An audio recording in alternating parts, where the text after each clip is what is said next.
My immense pleasure to welcome you all for today's Corporate Connect. Today's topic is alternative investment funds, that is an asset that is created with the intention of allowing money to grow. Investments are all about putting the savings into asset or object that become more worth than their initial worth. To know more about this, we have with us Mr. Kumaran Chandrasekaran, Fund Manager, AIF Credit, Sundaram Alternative Assets Limited, Chennai. We welcome you, sir. I also would like to welcome our beloved director, Dr. AGV Narayanan, students of DJME, faculty members, and all other participants. And now I request my friend Vithya to introduce the speaker. So very good morning. Mr. Kumaran is a seasoned banker with 15 years of experience in varied platforms, advisory, investment banking, corporate banking, and fund management, and real assets, real estate, infrastructure, and allied. He has managed investment across asset class worth over $1 billion in private credit and equity. He holds extensive experience in evaluation of 1,000+ deals and exits 40+ deals.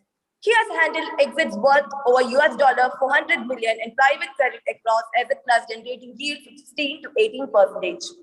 On a leadership role, he created an alternative credit business and successfully running multiple alternative investment funds in India, focusing the real estate credit for $1 million conglomerate. Thank you. So you can take over the session. Thank you. Thanks, Sandhya. Thanks, Divya, for the introduction. So, shall I start? Please go ahead. Yeah. So I'm glad to see the next level of professionals who are just going to come and then start their journey over here. So both second years and first years are here, I suppose. So I want to keep this forum more interactive rather than a grand session. That's why I've not prepared any presentation per se to lead you more on a classroom schedule. So I want questions to be thrown at me. I'll just give you a short brief and I'll keep asking questions as well so that we can converse more because unless and until you converse or open up, you won't learn much. Otherwise, because unless and until you open your mouth, you can't take in anything, right? So that's the idea. So Sandhya has already said what is an investment. So I'm just trying to break up this alternate investment funds. What is it actually and how is it different and why is it catching up so soon? So I'll give you a brief history and then I'm going to ask a few questions to understand your understanding on that.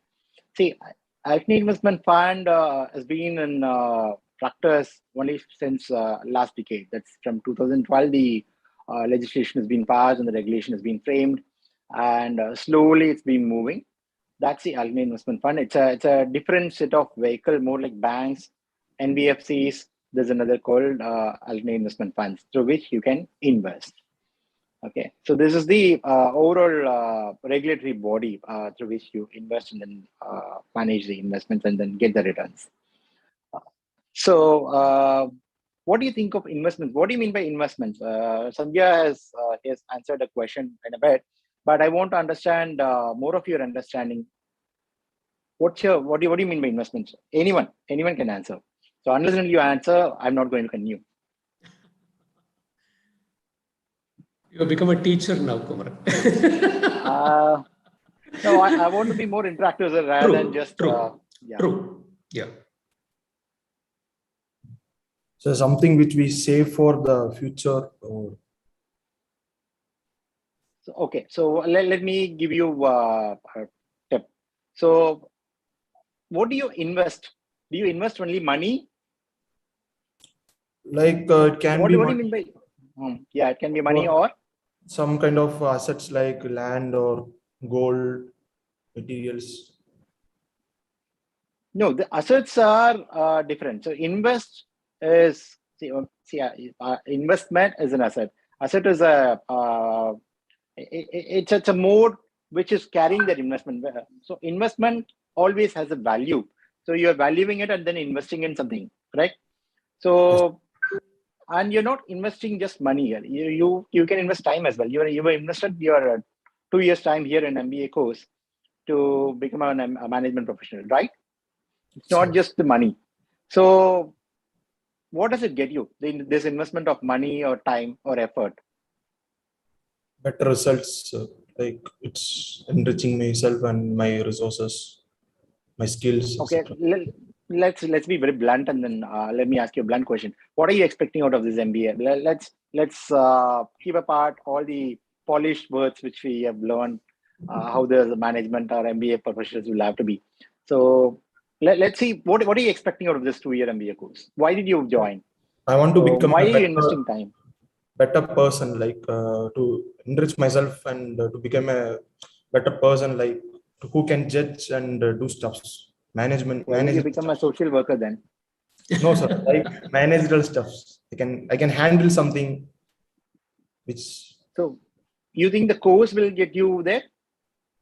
No, sir, I'm developing those skills by enriching those, gaining knowledges which I am weak in, which I have no idea about.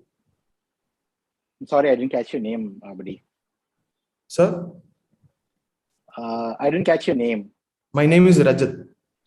Yeah, thank you. So, Rajat, thank you. Thanks for answering. So, I want some more answers from many other people.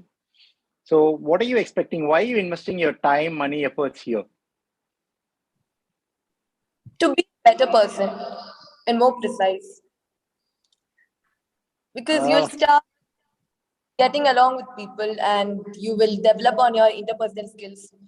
So this is something. I'm sorry, this will not make you a better person. Okay. So, I'm waiting for a very ruthless answer. You are getting a philosophical answer. Yeah. Yeah. See, okay, let me give you my answer why I joined MBA. I want to earn more. That's all. So I was an engineer. I was earning, say, 15,000 a month. And then, yeah. Sir, for secure our future. No, let's not mince words. That's what I'm saying. So let's be blunt. And then that's how we will learn the truth of the facts. See, as I told you, I joined MBA to earn more. See, you can equip yourself, all that is fine. Unless you attach the tag with your name, say, I'm an MBA, people will not give you so much salary. That's all. That's all it is. So you can say, boss, they're giving salary because I have developed that skills. Yes, you might have developed, you might not have developed. You might not have developed during MBA times, you might have developed on the job. All that is fine. But you are expecting a return out of it. So that's what the investment is always. So when you invest in something, you're expecting a return, and it should be a tangible return, not a qualified return, like as you're saying, better person that can't be qualified. So see, okay, what if it makes you a better person, doesn't get you a job? Would you still value it? No, right? So that should translate that into money. So that's all investment is. So you invest any resource. So it could be time, effort, money, and you expect return more than what you've invested in. That's what the simple philosophy of investment is. So, okay, now the investment is there. What is alternate? What do you mean by alternate, you think? A regular synonym. What is alternate? And another option, so another. Yes, exactly. Another avenue. Very good. So, to give you a overall sense, the investment, generally, if people want to invest, where all do they invest? Okay, you are not much aware of alternate investments, correct? So where do you invest generally? Like gold or land. Okay.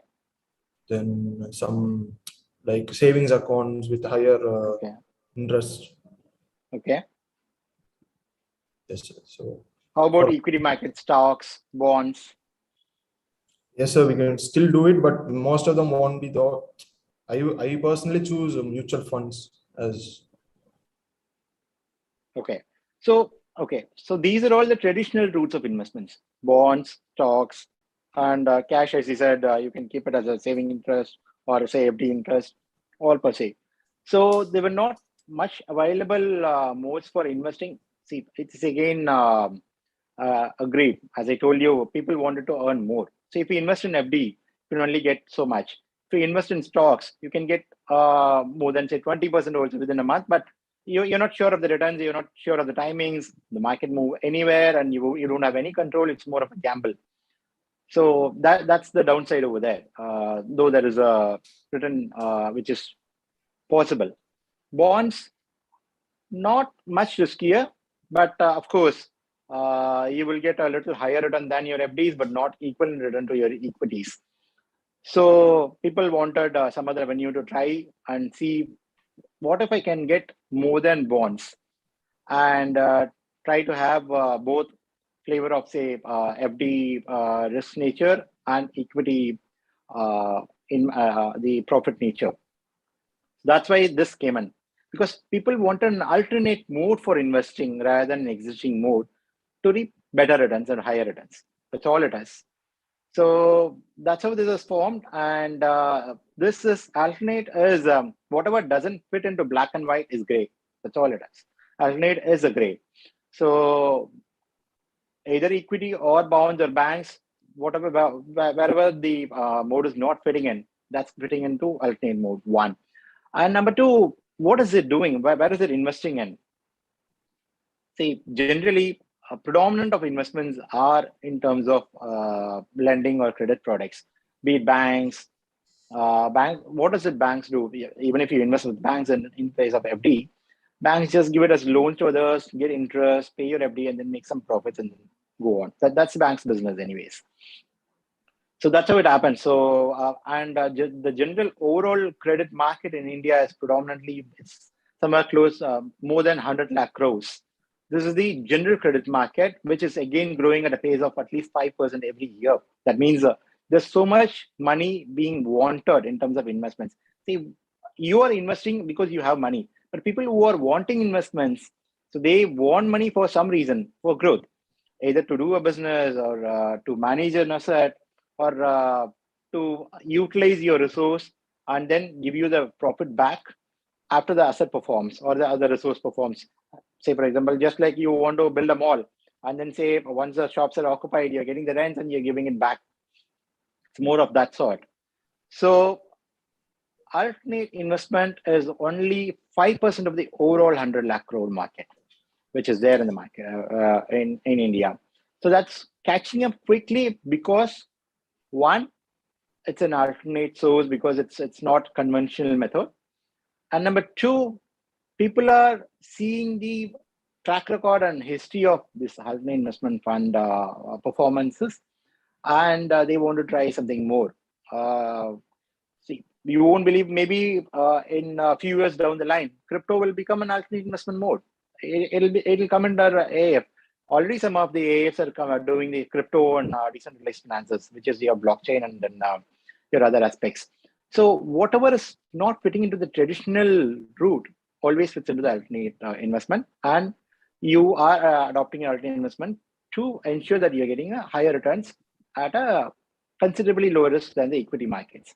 So this is the overall need and the market of the alternate market. As I told you, alternate investment space is close to about 5 lakh crores odd. So I'll just touch upon just a bit about regulatory aspects, and because there were some questions regarding that. So who can start an alternate investment mode? Anyone can. Whoever can sponsor at least 5% of the corpus as per the regulation. So anyone can start an alternate fund, and minimum fund size has to be 25 crores. And whoever invests in alternate investment funds has to be at least contributing 1 crore. So this is not for the lower retail investors. This is only for the HNIs who can contribute 1 crore towards a fund. So minimum 1 crore, maximum you can give even up to 25 crores or 100 crores, whatever it is. So there can be one investor or there can be 1,000 investors in the alternate investment mode. Yes, there is a limit. That's the 1,000 investors.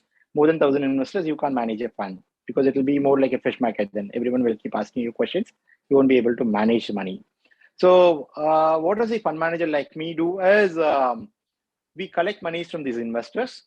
We invest in the assets, get the returns, pass it on to them. That's all. That's the fundamental job.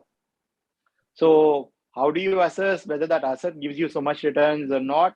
That comes with experience, expertise, and also some of the analysis, be it financial or be it corporate analysis, be it technical. it spans across.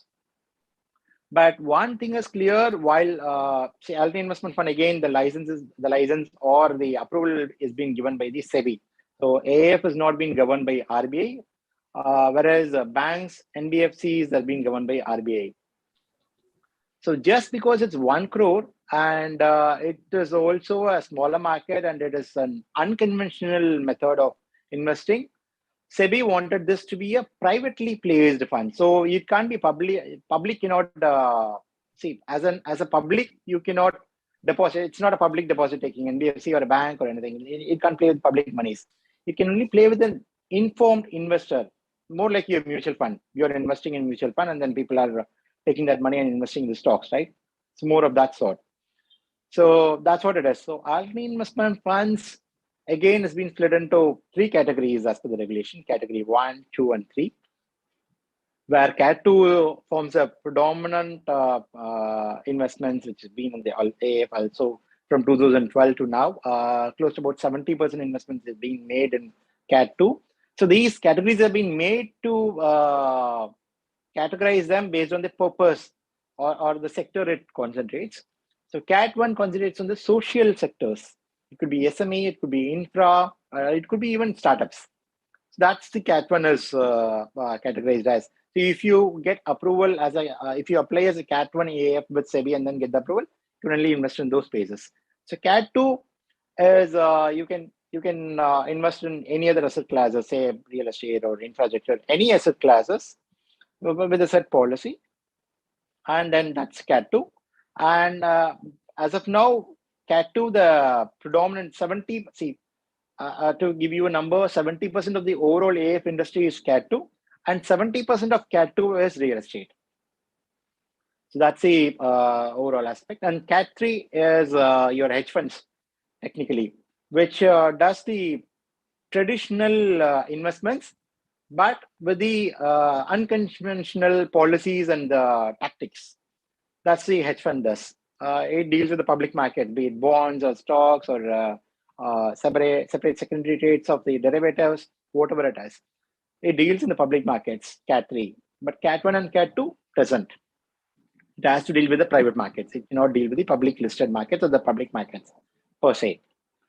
Of course, these are all tradable securities. So this is the overall nutshell of AIFs. Now I want more questions.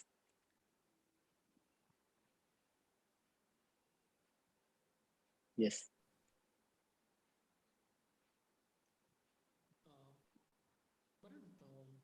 Then what is the difference between portfolio management services and AIF? Is there any difference? Yes, sir, there is. As I told you, PMS is predominantly an equity-oriented product. Okay. And it invests in public equities predominantly. Some invest in, some does PIPE, which is called private investment in public equities. Again, it invests in public equities, or say pre-IPO funding again. It always goes to the public markets. Cat 3, only Cat 3 does the public equity markets. Cat 1 and 2 cannot do it.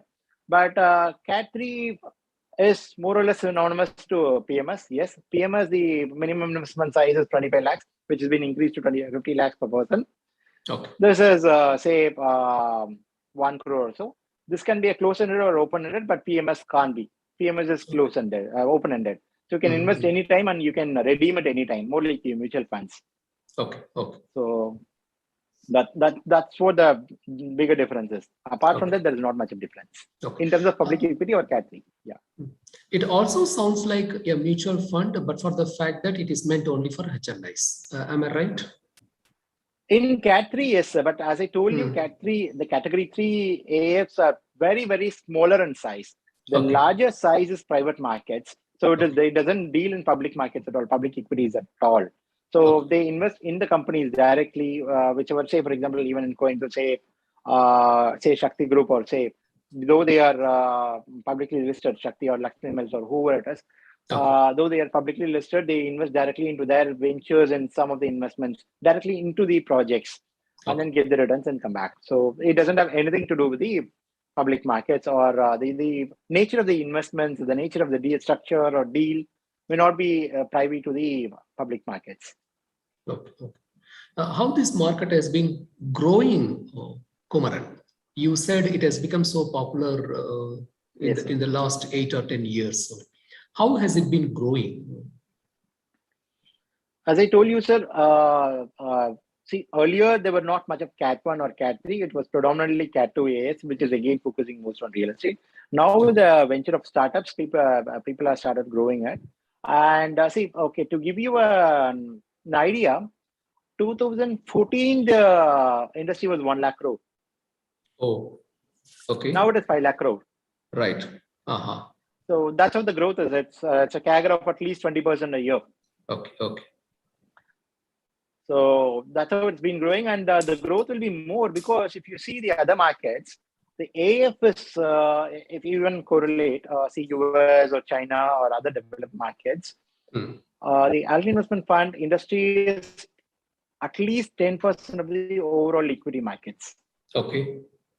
So now our equity market is more than 40 lakh crores. So now ours is not even is more than 100 lakh crores our equity market has.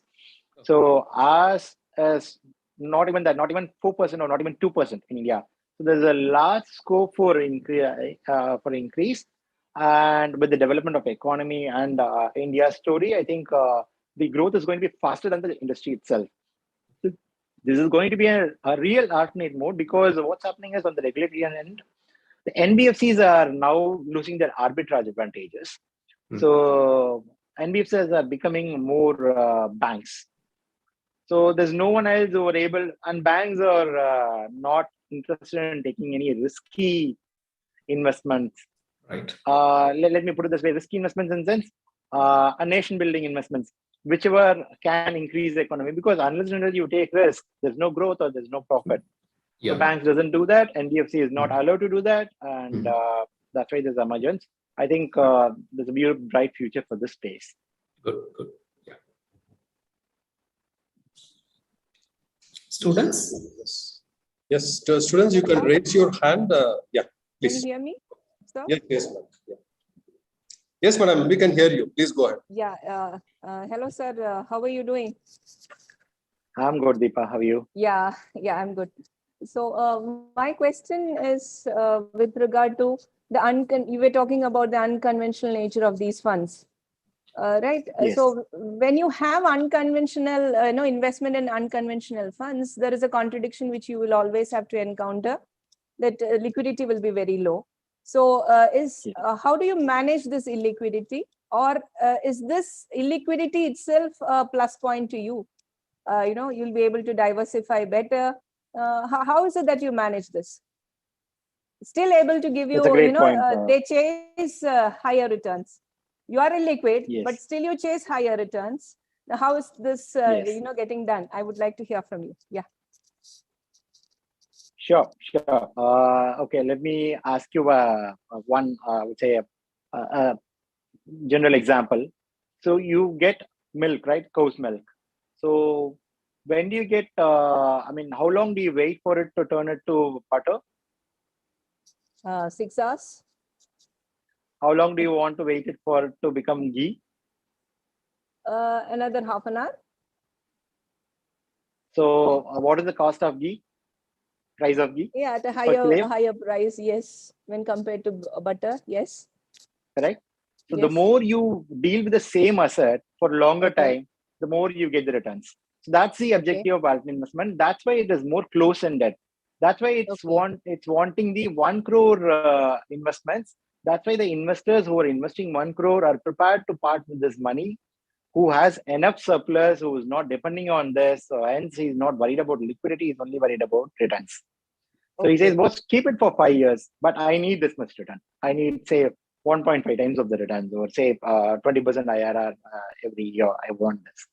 So, but I'm okay to put this money for a while, manage it and give it. So that's where the AF is coming. So patient capital, but a profit-oriented capital. It has to, as you rightly said, liquidity is not an issue, but managing is an issue, because you have to manage asset for so long, 5 years or 4 years, that it should not go. Because time is the biggest killer in any investments. So as longer the time you give, the longer the risks are. So Yes. managing the risk during this duration is the tactic which we fund managers play. So that's why the returns are. So thanks for pushing this question. And one more thing, what is going through my mind is how do you protect yourself from the fraud?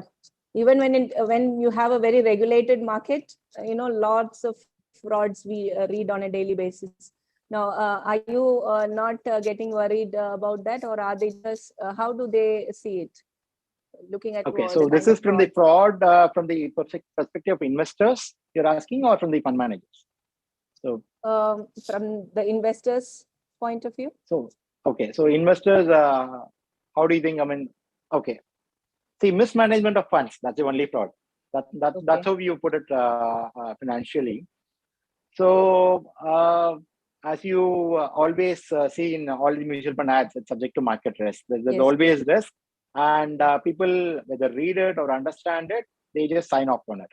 Correct. Okay. So when they part with this monies with an objective, see fraud is very less. I mean, there is no very since it's regulated and you have to comply with SEBI on a quarterly basis on the kind of things you do with the investors' money. You have to keep reporting it to the SEBI, and you have to keep informing it to the investors. So if he is following it beautifully, then he'll be able to catch the fraud or catch the ill intentions upfront. But it's very difficult to do that. So maybe what happens is the wrong calls might have had. I mean, a fund manager would have invested in one asset class, it would have gone wrong. So, but from the investor end, he will see fund manager didn't play well with my money. So that could be seen as probable, that it's not. But even in that case, what happens is it's a risk which an investor has to take, because capital protection is not a guarantee, or it's not a given in AF. So you're chasing profit, so you might also lose your capital. Money. Fine, sir. Thank you so much. Thanks, Deepa. Thank you, ma'am. So- Yes, sir. Gokul, you can go on. Yeah. Yes, sir. Sir, myself, Gokul from first MBA, and my question is, what will be the percentage of returns from alternative investment funds? Okay, good.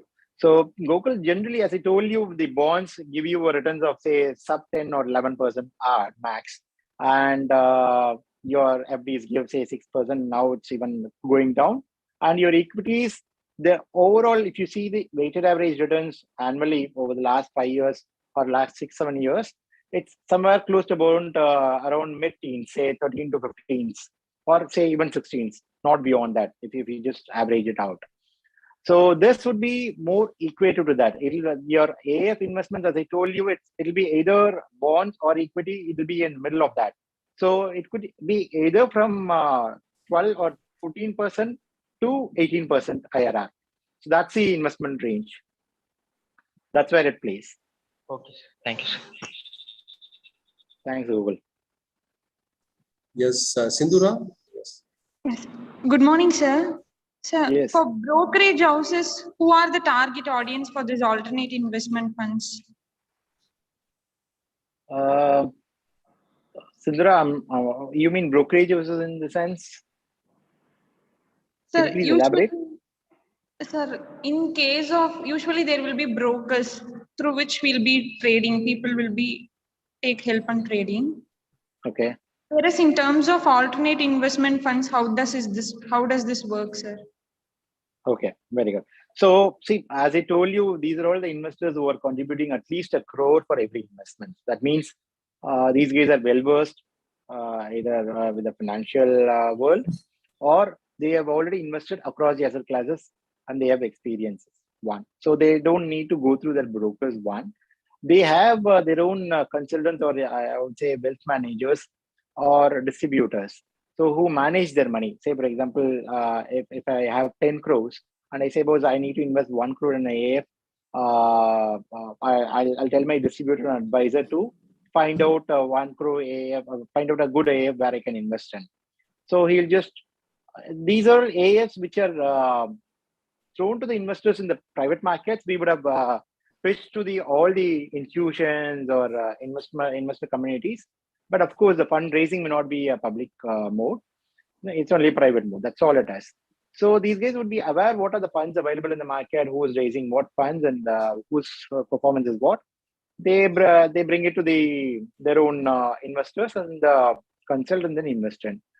That's how it happens. So it doesn't happen through a broker who neither have the knowledge of the product and the investor who also doesn't have much of the knowledge of the product.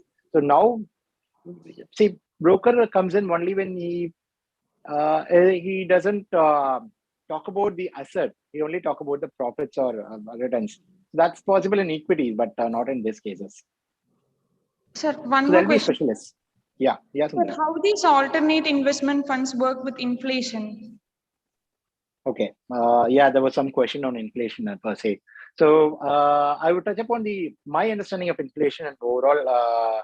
You have your purposes. So please bear with me if my fundamentals are wrong. So I only see from the practical eye view. See, inflation generally is, what I see is that there's only two inflations. One is cost push and demand pull. So which inflation is good at what times? Well, so now what happens when there's a cost push inflation, that's more dangerous. When the inflation, when the products which have been made, the raw materials, the resources are getting costlier, what happens is your margin gets squeezed because the market is not expanding. So, for example, I'll give you an example. Say you're making 10 laddus a day to give it to a shop. So suddenly what happened to make a laddu, you for making 10 laddus, you will need 1 kg of flour, but that's not available now because the flour prices have increased. So you're only making 5 laddus instead of 10 laddus for the same price, and you're taking it to the shop. So what happens? The shop owner, and you have to earn the same way, right? You have to earn whatever by giving to the shopkeeper. If you are earning 100 rupees, you can't just giving it for 50 rupees because that's not enough for you. So you'll be going and telling him, boss, the floor prices are increased higher, so I need higher price. So give me 8 rupees laddu and 80 rupees. See, he in turn sells higher. So what happens? Instead of demands increasing higher, there'll be so much lesser quantity of resources which will be available for the growth or development. In a long run, what happens? The growth itself got destabilized unless and until some intervention comes. Now is a very peculiar scenario where the intervention is not possible at all, given the current scenario. So effectively what happens? Inflation squeezes your margins and your prospects of the profits from that investments. So, for example, I'm investing in a project thinking that it will do well and then give me 20% margin, but there is an increase in cost by 5%. What happens? It's already eroded from my profit margin. So I have to live with 15% again. So that's on one angle. So that's how it has a ripple effect. So your profits are squeezed, your projections are squeezed. So your overall, say, next 5 years returns get squeezed. That's how the market operates. Even in stock market, that's how it is, because they go with the 4 PEs, so price to earnings ratio. So if your earnings are lower, your price has to be adjusted accordingly, your market price. So that's what will happen if this inflation keeps spiraling up and it's not able to be fully passed on to the customers and the demand is not able to catch up to it. That's what is going to happen. So to AIF, the same thing. As the inflation increases, it squeezes the margin. But the problem, the thing is, the AIFs also invest in the very, I would say, private markets and the private asset classes. Say, for example, in a real estate. See, I'm investing in a project where the flat cost initially it was 20 lakhs. Now my cost has increased higher, but I have to sell it for 25 lakhs and then earn the same profit margin. I will sell it because there's no available product for 20 lakhs. So the AIFs, whatever asset, the value is increased, so they'll just sell it, liquidate it, and then get the returns. There's a minimal impact on inflation in the AIFs, but there are AIFs which deals with commodities and say gold or other alternate classes, which will have, say, even hedge fund. Hedge fund hedges against the inflation. As the inflation increases higher, so hedge fund gets higher profits. That's how the hedge fund works. So each of the product differs. So there are some products which are less sensitive to inflation. There are some products which are profitable in an inflation environment. There are some products which gets hit because of that. So there's no common answer to this. Only answer which I can give you is AFs would have their mitigation issues to not erode their capital during this inflation. Okay, sir. Thank you, sir. Thank you, Sundara. Dr. Prabhushankar, you can ask. So thank you, sir. Good morning, sir. See, session is going very interestingly. So am I audible, sir? Yeah, you're audible. Yeah, you are. Okay. So I'm Dr. Prabhushankar Purvo, sir. Kumaran, sir, session is very informative, right? It's going well. And my question is, at this current time, being a new investor, because as you see, Ukraine crisis and what extent it impact the world economy and India is concerned. Suppose a new investor, when we go through the mutual funds, there are different type of mutual funds I've been seeing when we browse it, right? Money market funds, fixed income funds, or equity, balance funds. So as a new investor who is not much more aware of this mutual fund, okay, and being a salaried person, so which one you can suggest? Either it can be short-term or in term long-term funds. Okay, so you're asking me for the advice to investor. So I may not be an expert in advising you on the mutual funds, but all I can tell you is the story which is cooking up is, see, we all know there's a saying which is, see, after the night, there comes a day. That's all it is. So that's how it goes. So when there is a dip, there will be a up. So now we are seeing the signals of the dip. So the market is taking a little larger breather to catch up. So I think across the markets, even public markets or private markets, it will groom up. And while it groom up, what are the sectors which first looks up are the basic fundamental traditional sectors, which are your manufacturing, your industrials, your infrastructure, and your real estate. Whatever the FMCGs and others are cyclicals, but these are the ones which are going to give a leg up to the economy. I think you can invest in mutual funds which are focusing these sectors. Okay. Is there any short-term like funds or long-term funds, specifically short-term investment or long-term investments? Okay, so sir, again, so people have corroded the industry with this terms. Okay, short-term, long-term. See, 10 years back, short-term was only 2 years. Okay. Now, short-term they are saying 4 years, 5 years. 10 years back, long-term was 5 years. Now they are saying 7 years because they are seeing the disruptions are there going on for 5 years, and they're saying, oh no, now the long-term is 7 years. Hold on. So that's all your mental block. It all has to do with your objective. So when do you want your money back, and how much liquidity is that asset has, and what are the risks am I running by liquidating at that point of time? That's all it is. So you can invest even for a long term in bond markets, fixed income markets. You can invest for a short term in equity markets. So it all matters. You should know how much am I getting, how much am I targeting, and when do I want this money back, for what purpose? That's all. And what are the risks? I may not get this capital back also. So knowing that risk, if you're going in, fine. So your tenor doesn't decide anything. Only your appetite and your objective decides. So I'm sorry I couldn't tell you any short-term or long-term funds. Okay. Thank you. Okay, thank you, sir. Sir, we have 3-4 questions. We will take it up soon. Oh, great. Please. Yeah, Rajat, please go on. Hello, sir. So myself, Rajat Raghu, I'm pursuing my first MBA. Rajat. So my question is, what are the things we should look into, like while investing into AF? Like any steps of documents or? Great, good. So what happens is, just like your IPOs, where companies file a DRSP, draft hearing prospectus with the RBI, with SEBI. So even here, AFs submit something called PPM, Private Placement Memorandum.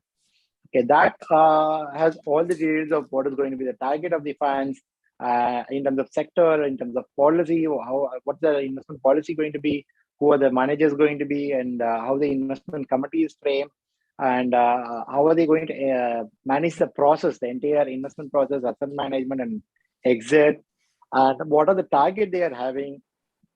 So some AF say about I'm content with 14% returns. So whoever wants 14% just invest with me. Some say about I will get you 18% returns.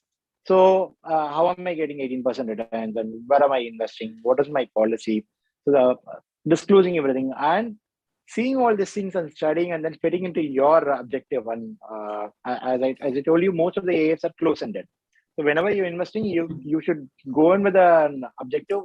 Okay, I'm going to part with this money for say 5 years or 4 years. I'm not going to touch it. So that's one. Apart from that, even if I'm going to lock it for 5 years, where do I feel which sector or which policy, which fund manager or which asset manager who can manage it well, who has the track record, who has the performance of doing it well, and whose policy is better for better suited or better fitted for the current environment. So there are many things which an investor sees that. And in this case, it's always an educated investor because it's going to be a HNI who's going to invest at least 1 crore or more. Okay, sir. So, and is there any impacts because currently we are seeing war in Ukraine and Russia, which has also raised the price of petrol. So, is there anything which is affecting right now in AF? As I told you, AFs has different categories. In fact, one of my friends is running a commodity AF. He's reaping profits. So, because the commodity markets are going up. So there are some AFs, say for example, even in real estate AF now. So now the cost of the steel and cement are all increasing because of your crude and others. So what's happening is your cost is increasing, and accordingly your price has to be increased to realize that margins. So that will be done. So on a long run, what I see is there would be definitely a revision of business plan or revision of your expectations from these other classes in a short run, but in a long run, I don't think this will sustain. So since these are all investments for 5 years, so even for 1 year distraction, it won't have a larger impact on the 5 years. So it may have an impact, of course, definitely, but not more than 5% or 10% of your overall returns. Okay, sir. Thank you, sir. Kumaran, Yes, excuse me if I have missed this point during this talk. While defining AFs, you said it gives the higher returns at a considerably lower risk. Okay, being a layman, normally the risk is always associated with the returns. Yeah. Directly proportional to. Okay, so how do you get higher returns at a reasonably lower risk? Okay, so it's not at a considerably lower returns, but yes, lower risk. Yes, the risks are there, but it's being managed well. One, risk carries the priority or carries the severity with the way it's been perceived and managed. Okay, that's how the risks are categorized as. So, say for example, going to say Russia now may not be risky to me, but might be risky to you. You might perceive it as a risk, though that's one fact. Traveling there, that's all. But that could be perceived differently because I might have something else to manage that risk. Okay. Right. So who has a tool to manage the risk? As you rightly said, yes, whichever gives you return as a risk, but there's always a, I would say, trade-off, or there's always a balance. So you can manage the risk at a better returns, because people don't say the risk what you identify may not be the right risk at all. That's also there. What risk we perceive is not the risk at all. Right. Maybe it's wrongly priced, all per se. So that's how it is. But thanks for raising this question. Yes. Okay. And when you said, when you said the industry is growing almost at the rate of 20% CAGR, naturally it attracts more players into the market. Am I right? May know how many players are there and who is the market leader? Okay, so as I told you, this is spread across sectors, and most of the players are sector specific. Okay, so say for example in real estate there could be Cotex, there could be domestic and foreign. Say foreign institutions could be say Brookfield, Blackstone. Domestic could be HDFCs, Cotex, and ICICIs. So Sundaram is there and Motilal is there. These are the guys in real estate. If you look at in Cat 3, there are guys like say Abundus. These are all smaller investments because they're large, not larger in size. That's one. Say if you look at in Cat 1 again, so it's all social venture funds, not many. Say your Swami fund is Cat 1. And all your startup funds which is being raised now, which is being backed either by SoftBank or many other foreign institutions, are Cat 1s. So there is no specific bigger player in one market. There are many players, but in each sector there could be a master. See, and it's again not a market leader. I'm raising money and then I'm dealing with it. So there's no eating away the pie of the other market. So only the investor's pocket I'm just eating from. Okay. So Sundaram, predominantly they are into real estate market. Am I right? That segment. Okay, so in Sundaram, again, Sundaram Mutual Fund is there, which is again close to about 30,000 crores market size, which is into public equities. On the alternates end, we have two. One is Cat 2 and Cat 3. So Cat 2 is in real estate. Cat 3 is in public equities. So it's 50-50, sir, in Sundaram. We are at close to about 3,000 crores odd. So 1,500 crores the AUM of alternates being here. Kumaran, I'm looking at the role of a fund manager like you. The money involved is huge. Quantum of money involved is huge. Number one. Number two, the expectations are very high from the investors. They're expecting around 14 to 18% when compared to all the other investments. How do you look at your role? Are you under tremendous pressure? Okay, so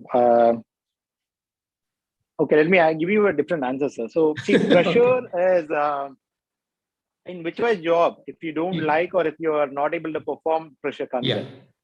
Whichever job it could be. It could be as easiest as a DTP operator who is operating a computer, just sitting in an AC room and operating. So they'll say, boss, I am running a risk of CTA, computer syndrome and others.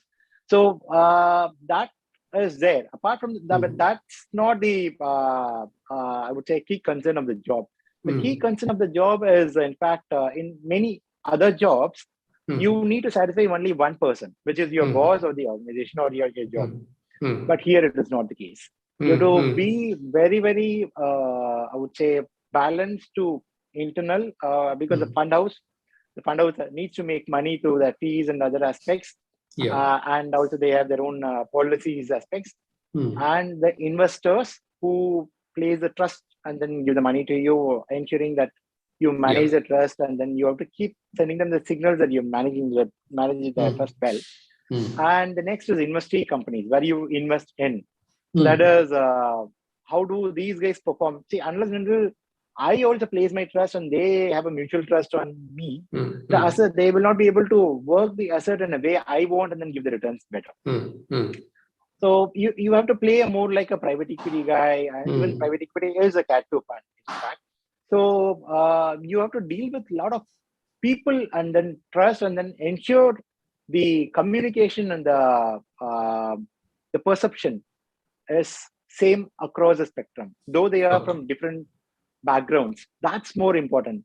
So while doing this, you should also keep doing your job, which is working with the asset, assessing it, and then getting the returns. That's easier, if you ask me, compared to these managing the people. So managing people is a tough task because everyone has a different objective here, and everyone has a different level of temper as well. So you need to manage that. Because investor who's put in money may not be very, very patient. He will say, boss, once they say Ukraine, Russia war, they'll just bring up to you and ask, boss, what's going to happen to my money? We need to be patient and then answer them accordingly. The same way, Of course, the management will come back and ask, may not be in the same way as the investor asks, but is there going to be an impact? And we have to give them a different answer with the different facts and per se. And university companies, I have to go back to university companies and tell them, no, I should not ask the same question to them. In fact, what is going to happen? I should tell them, boss, whatever happens, I'm with you. Otherwise, my investment will go. Yeah. Okay. True. So that's the biggest concern in the fund manager roles, rather than just taking this pressure of performing. Okay. Good. Yes. Vithya? Excuse me.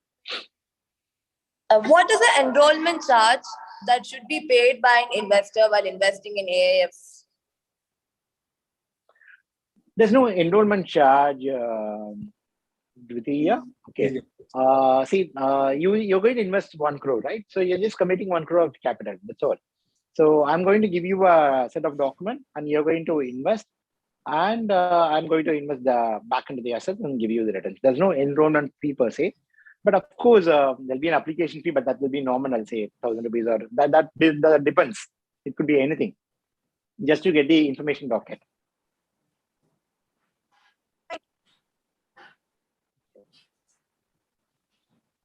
Yeah, Hemchand. Good morning, sir. Yeah, Hemchand. So is there any limits on number of investors or amount of investment for AIFs? So as I told you, there are no limits for number of amounts, and a limit of investors is 1,000, because a single fund manager cannot handle more than 1,000 investors. And that's how the legislation also sees us. The regulation SEBI also sees it. So maximum number of investors, 1,000. It can be 1, or it can be 1,000, or anywhere in between. The maximum amount of investments can be anything, but minimum investment is 25 crores. The fund corpus is 25 crores. Yes. Thank you, sir. Yeah, Kaushika. Hi, sir. Myself, Kaushika, first MBA of DJME. And my question is, how can a private banker convince FD customers to invest in alternative investment funds? Okay, so Kaushik, the thing is, that's what I was saying. So these are all informed investors. These guys doesn't keep monies in FDs. See, if you hold 5 crores, will you keep it in FDs? I would say that's foolishness, because you want your money to work for you. So these guys will not keep it in FDs. So they are not the actual investors at all. But even because if you're keeping it in FDs, that means your risk level is much lower. So convincing him to take a higher risk, I would say that's a sin. So don't do that. Thank you. Yes, Sandeep, you can ask. Good afternoon, sir. Hi, Sandeep. Yes, sir, it was a wonderful session, sir. And my question is, what are the steps to be taken to become a fund manager, sir? And also a little more about CFA. Okay. So 2 things. I'm not a CFA, so I can't tell you much about that. But yeah, I've given my try. In the sense, I've not even taken CFA 1. I thought of studying, but I didn't. I just left it as that. To become a fund manager, you need to first understand where you are. See, I never dreamt of becoming a fund manager, to be frank. So for all of you who I would say your dream or your goal may not be a position. It should be a skill level which you developed along the way, and the way you perform and then excel at it. So if you're a finance guy, start learning more from all the aspects of finance, be it corporate finance. Whenever you get a job also, say for example, even if you get a job in a bank, in a credit analysis job, just don't get contempt there. So don't get complacent and then say, okay, I'm doing my job, I'm just trying to learn my job, it's fine. Try to open your ears, eyes, and then try to understand more, and try to be little, I would say, different from the crowd. I think that's the first step towards fund manager. So unless until you're being seen different from the crowd, people will not trust you to manage their monies. You do something different and better. So to do different and better, you have to equip yourself with expertise, with experience, and with conviction. This all comes from knowledge. So knowledge comes from across, but unless and until you work at it, it's just a book knowledge. Thank you, sir. I'm sorry, there is no straightaway answer or straightaway route to fund manager. So that's how I can answer. Sorry. Thank you, sir. Thank you, sir. Participants, if you have any more questions, you can just ask. Sir, there are no more questions. Okay, then I'll ask question. Okay. So, students, so I now first want to understand. I'm happy that you asked so many questions, which not many, even I wouldn't have asked from during my MBA days on AAF, to be frank, because I was not aware of AA, to be frank, during my MBA days. It was long before AAF born to be, but yeah, that's not an excuse anyways. So however, I want to pose two major questions. I can give you an answer, or I can guide you to an answer, but I want answer to be driven from your heart and mouth. One is, what do you see as as I told you, these are all the fund managers' roles and others. So, for example, for any investment, what are the three key aspects you look before investing to ensure returns?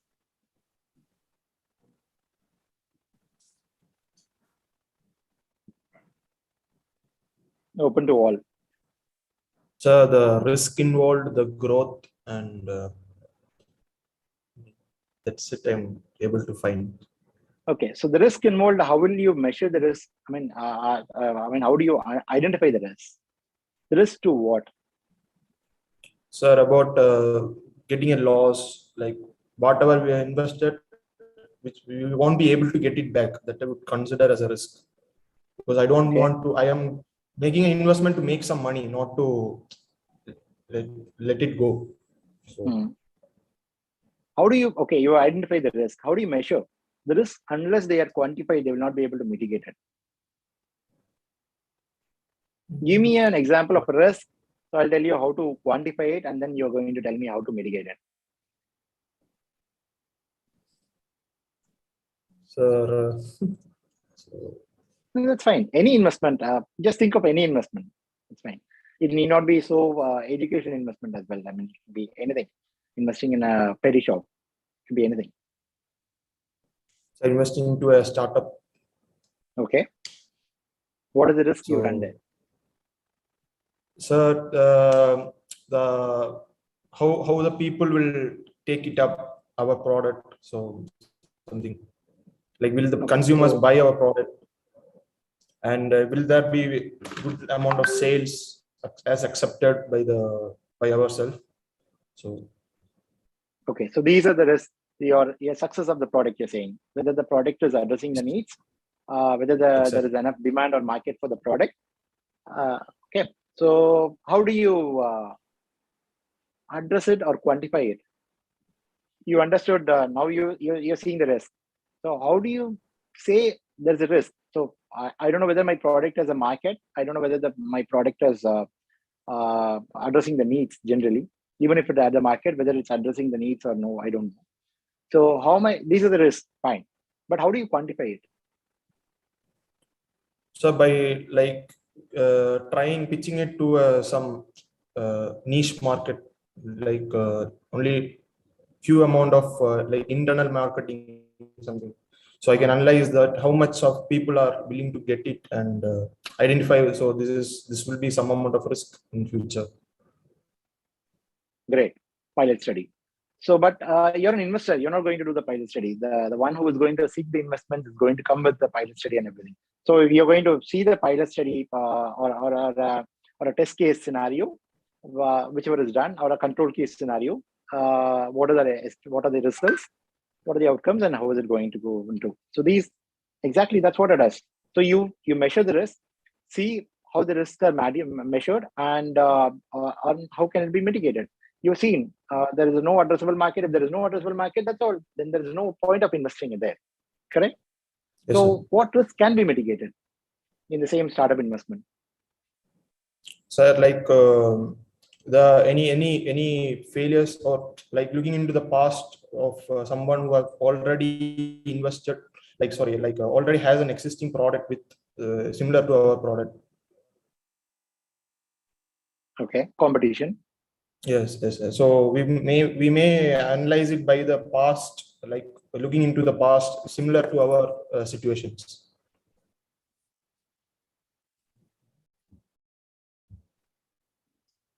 Hello. Yeah, you're audible, sir. Yeah, sorry, my earphones went out of battery. I'm sorry. Thank you. Thanks a lot. That was wonderful. Good. So this is what it is. And any more questions, guys? Sir, I have a question. For example, we have stocks like MRF. If I'm right, trading at I think 78,000-79,000 rupees. So while an investor wants to buy such stocks, so how he has to decide? Why does he want to buy this stock? That's the first question. Okay. So why does he need the MRF? Okay. Whether MRF gives a higher dividend, or is it always growing stock? It's a stable stock. It's a blue chip stock. Why does he need the objective? That's more important than how. Okay. So if he addresses that question, then price is not the issue. Okay. If he's okay with the why, okay, now I need to invest in MRF, then price is not an issue. I'm investing, then quantum and what is my corpus, and how long am I going to wait, and what am I expecting out of this investment. That's all. That's all is more important. Okay. Sir, but don't you think when companies like MRF trading at such huge face value, don't you think there will be a barrier from the, maybe I love to invest in MRF, but unfortunately looking at that kind of face value, probably I just go back. Don't you think that at one point after it becomes a disadvantage for such companies where they can't bring in more investors through shares? The market is much bigger, sir. So there will always be money. There will always be people who are willing to buy the stock. Even if you look at the volumes, so it's increasing. Even during COVID, it's increasing at an alarming rate. So there's enough huge market, and as you rightly said, see, that's where MFs are coming, mutual funds are coming. So what if you are investing 15,000 or 5,000 in an SIP? So that guy, he buys MRF in turn, because he's collecting this 5,000 rupees from, say, 20 lakh people, and he's going to buy from MRF, and then he's going to invest there. So indirectly, you will get the benefits. Okay. Yes. That's another way of seeing it. Okay. Thank you, sir. Yeah. There are no more questions, sir. Shall we wrap it up, sir? Yeah, we can wrap it up. Yes. Yeah. Yes. Wonderful session, sir. Now let me invite Kaushika, our first MBA student, to propose the vote of thanks. Good afternoon, everyone. It's my privilege to propose the vote of thanks. On behalf of JJME, I would like to thank our speaker, Mr. Kumaran Chandrasekaran, for sparing his time with us. Thank you, sir. I would like to thank our director, Dr. AGV Narayanan, for his continuous encouragement and support. Thank you, sir. Also, I would like to thank our faculties for their support. Finally, I would like to thank our students of DJME and all other participants for attending today's session. Have a nice day. Many thanks, Kumaran, for sparing your time. Thank you. Thanks a lot. Okay. No, thanks a lot. It's my pleasure always. Yeah. Have a nice all weekend. The best. Have a nice weekend. And of course, once we get back to complete normalcy, we would like to have you amidst us in the campus. Yeah, that would be my pleasure. And all the best. All the best Thank to you. all of you. So in case of any queries or anything, you can reach out to me through mails. So nice of you. So nice of you. Thank you very much, Kumaran. Thank you, sir. Thanks a lot. Wish you all